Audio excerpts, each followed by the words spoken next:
It is now confirmed the Russians have actually penetrated deeply into the Ukrainian defenses through a pipe that they found and used to pop up behind the Ukrainian lines and thus surprise them. We'll talk about this as well as about the Il-76 that was shot down, about the current state of affairs, as well as about international support, developments along the front line, political repercussions and connections, etc.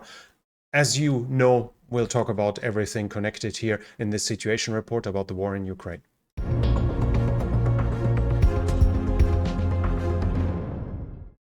So first of all, just to mention it, on my German channel, I made a live stream with a charity event to pay for ambulances in Ukraine.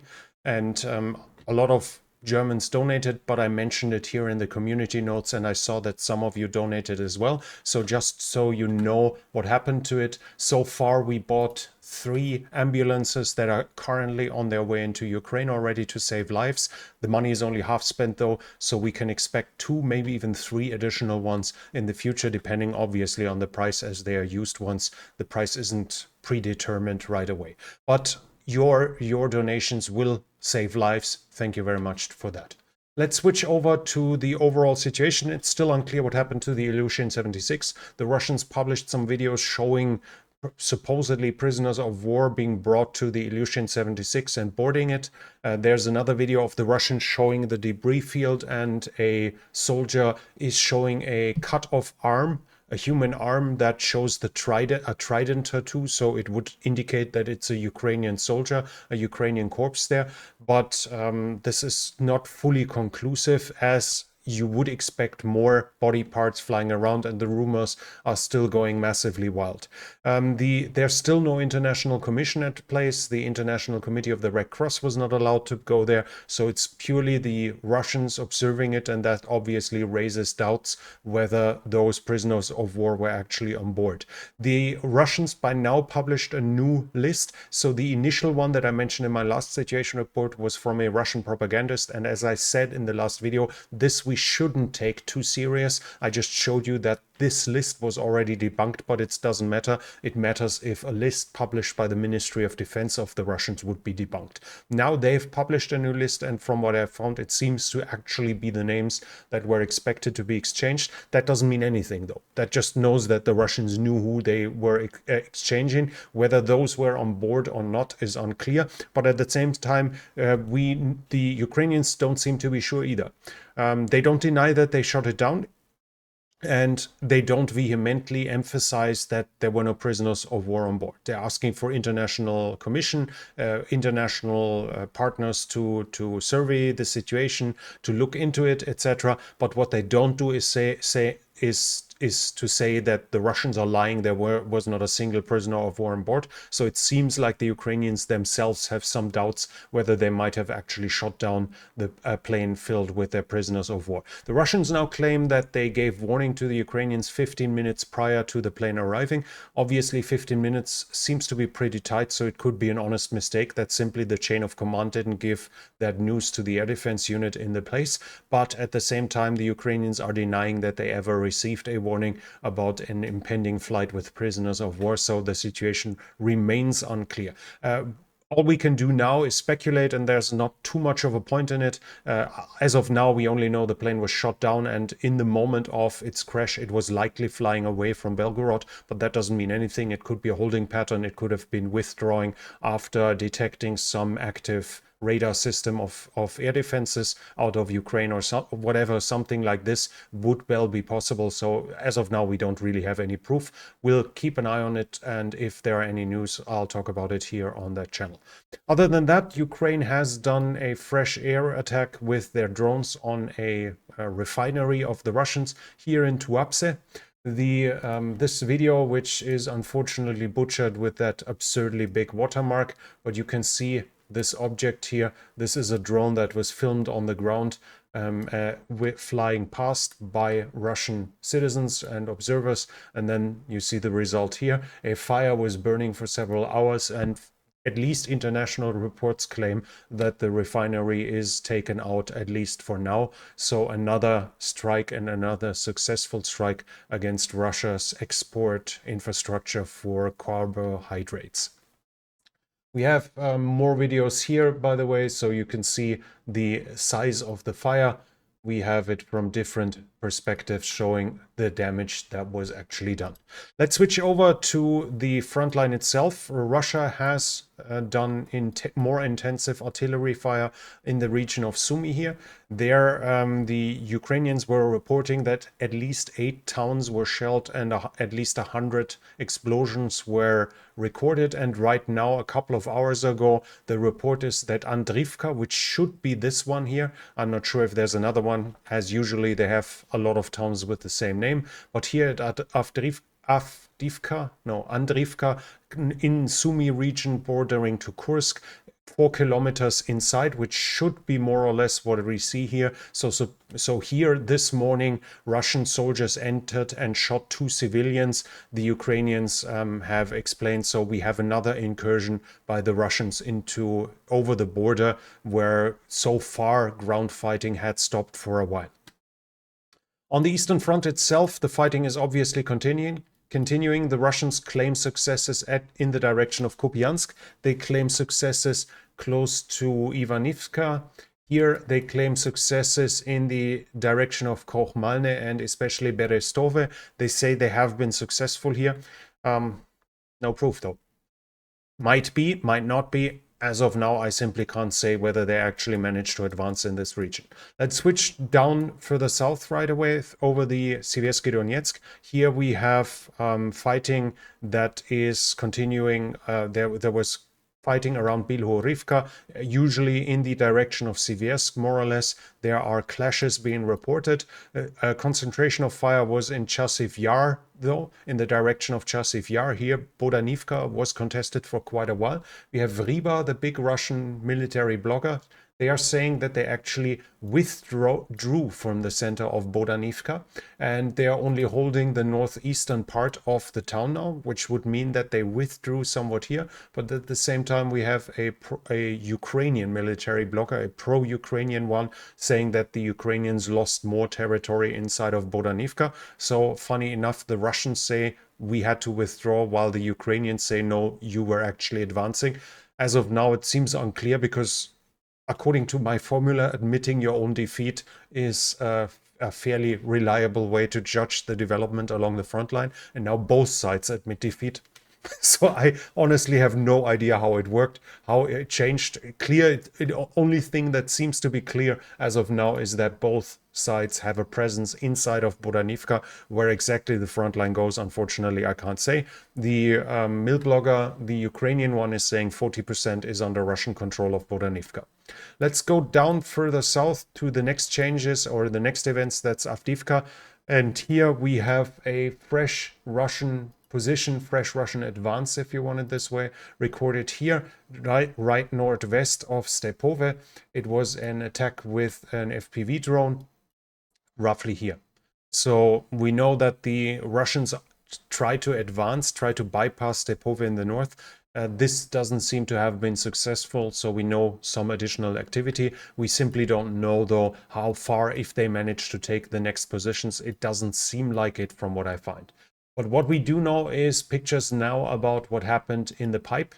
Now, on Wednesday, there were rumors before I recorded the video. I saw some which claimed that 2-kilometer pipe, but with a width of 80 centimeters. So they would have to crawl through 2 kilometers. And that was ridiculed by Russian middle bloggers, that story. Now it seems that the story was actually true, just that the pipe was much bigger than initially said. So it wasn't dug, but the Russians found a pipe that was leading 2 kilometers in the direction of Avdiivka, more or less from in this direction here.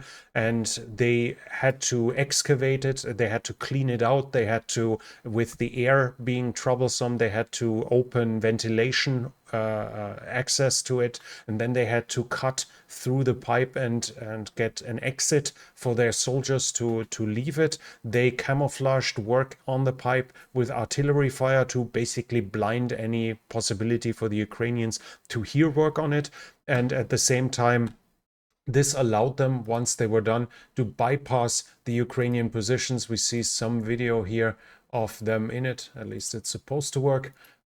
So this shows us that they actually managed to work here. Here you see it seems to be that they are using a blowtorch to cut through the pipe to get out of it, and at the same time you more or less see the dimensions of that pipe. In the end, they managed to bypass it with their soldiers.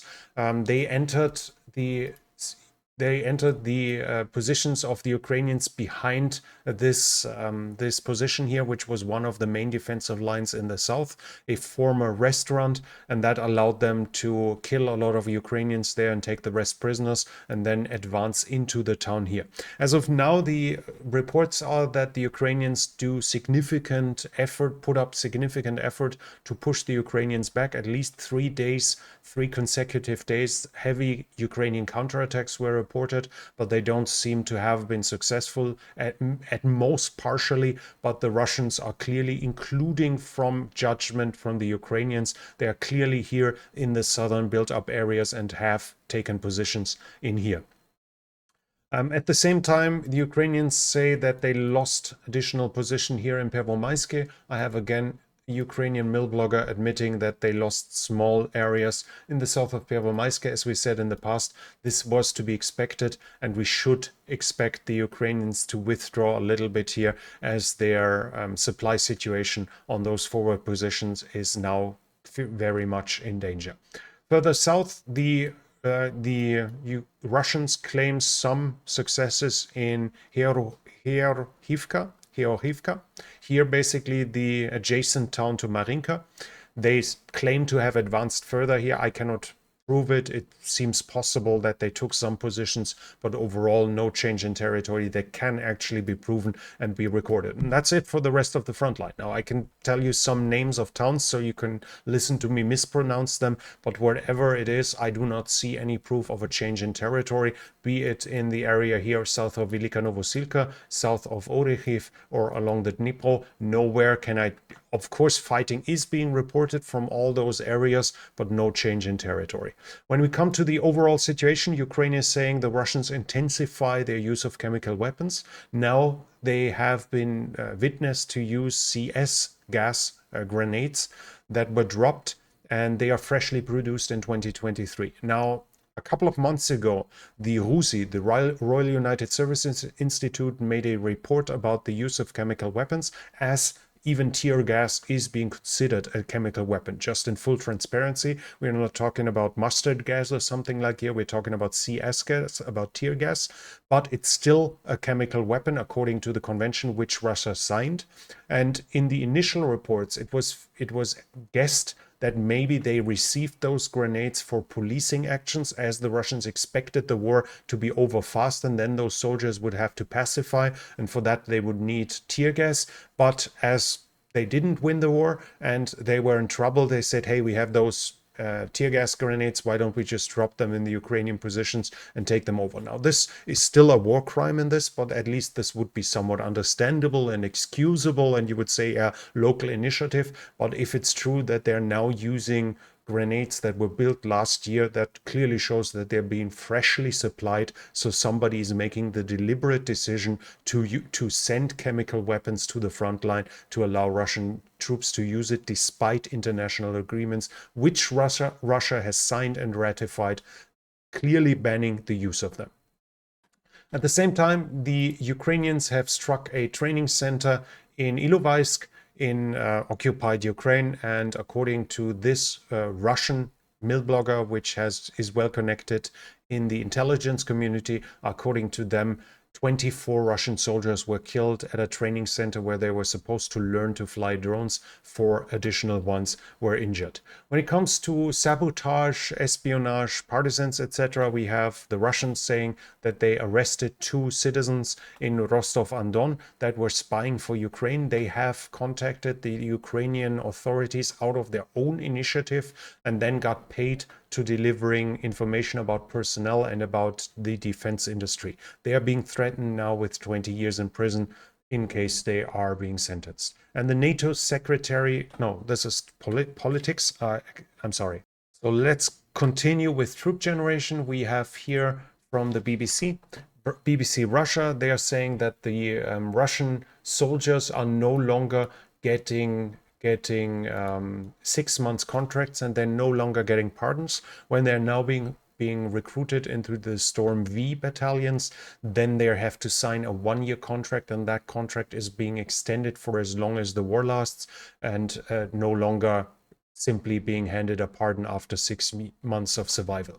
Russia is also continuing to import loads of microchips and semiconductors, and the data show that supposedly over half of the chips that Russia imported are from the European Union and from the United States, which both have banned the export, clearly showing that the sanctions, at least in their current form, don't show the desired effect to its full extent. Russia is also saying that they have developed a new air defense missile for their Panzer system. Now, this missile is much, much smaller and is aimed at FPV drones and at small quadcopters, where the bigger ones were obviously a massive waste of resources. Now the Russians have adjusted, created smaller, cheaper missiles, which also allow the Panzer system to carry much, much more. According to the Russians, the Panzer system in the end will be able to carry 48 of them. So to fight smaller drones and to defend the front line against them. And at the same time, a Ukrainian analyst groups and a Ukrainian analyst group, I think it's here, yep, said with around the reserve officer of Ukraine, Tatarigami, under the nom de guerre, if you want it this way, they say that according to them, over 1.5 million shells were already delivered from North Korea, obviously dwarfing what is currently coming to Ukraine from its Western partners. In the political sphere, we have some news from the president of the German Foreign Intelligence Agency, the Bundesnachrichtendienst BND. And he said in an interview that there is no reason to hope that Russia would get rid of Putin. There is no way that right now there is no indication that the Russian government is about to fall and be replaced by one that would be more complacent towards the West. And he also says that the BND doesn't see any reason why Russia wouldn't also attack NATO if it has the option. A victory over Ukraine would not satisfy Putin's hunger for power, and the West, without proving to be willing and capable of defending itself, would just invite additional aggression. Igor Girkin, a convicted war criminal, he was sentenced, I think, in the Netherlands in absentia for shooting down the M17, the civilian airliner over eastern Ukraine in the beginning of the war, where he entered eastern Ukraine with other Russians to start basically the whole war in eastern Ukraine. He was sentenced in Russia for calling for extremism for 4 years in prison, and 3 years afterwards he's not allowed to run a website as well. So his analysis will probably be no longer readily available as it was before he was incarcerated, where it proved to be highly interesting despite his personal background, or maybe just because of it, as he didn't hold back at all when it came to analyzing the Russian performance, where his comments were usually fairly spot on when he reduced expectation for Russian successes. Also, Daria Trepova was sentenced to 27 years in prison. She was the woman that handed over the statue filled with explosives to the Ukrainian, then turned Russian mill blogger, a Eastern Ukrainian who switched sides towards Ukraine and then was one of the bigger mill bloggers under the name Vladlen Tatarsky. She claimed that the statue was given to her, but she was now sentenced to 27 years in prison. And the NATO General Secretary is expecting that Hungary will ratify Sweden's ascension to NATO until the end of February, so this whole saga should be over fairly soon. In international support, we have some news for Ukraine. Ukraine is receiving 5 billion euros as an immediate measure from the European Union, and the German defense minister has said what is planned for 2024 in international aid. Several air defense systems, IRIS-T SLM, at least that's plural, He's not just one. Several Flugabwehrkanonenpanzer Gepard, which are the self-propelled anti-air guns, the Gepard, which Ukraine has developed a real love for, as they have proven to be really successful against the Shahids. Additional artillery systems with over 230 rounds of munitions. Additional more than 80 Leopard 1A5 tanks, additional IFVs, engineering tanks, bridge laying tanks, 450 protected vehicles, system for mine clearing drones, radar systems, and reconnaissance units. And Germany will train additional Ukrainian soldiers inside of Ukraine. And before we finish off, I have some pictures here showing what Ukraine was supplied to with the Leopard 1A5, and that was identified as canister rounds. Now, canister rounds are basically huge shotguns. You might have seen it from some movies about the Revolutionary War or the Civil War or the Napoleonic War. Basically, it's instead of a cannonball, you add a lot of tiny balls in some flimsy hull, and that hull is meant to fall apart once the whole load leaves the barrel, and thus turn it into a huge shotgun shell. And those here are having 2,000 tungsten ball.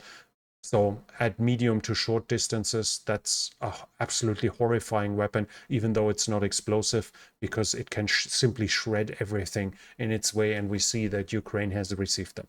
That's already it from me for now. If you like this report, please give it a thumbs up. It really helps with the algorithm. Leave a comment what you think about the current situation. And if you're new here, I would like to invite you to subscribe to the channel and hit the bell icon so you don't miss future videos. This channel is only possible because of the support of viewers like you. If you'd like to support the channel, you can do so by the means in the description.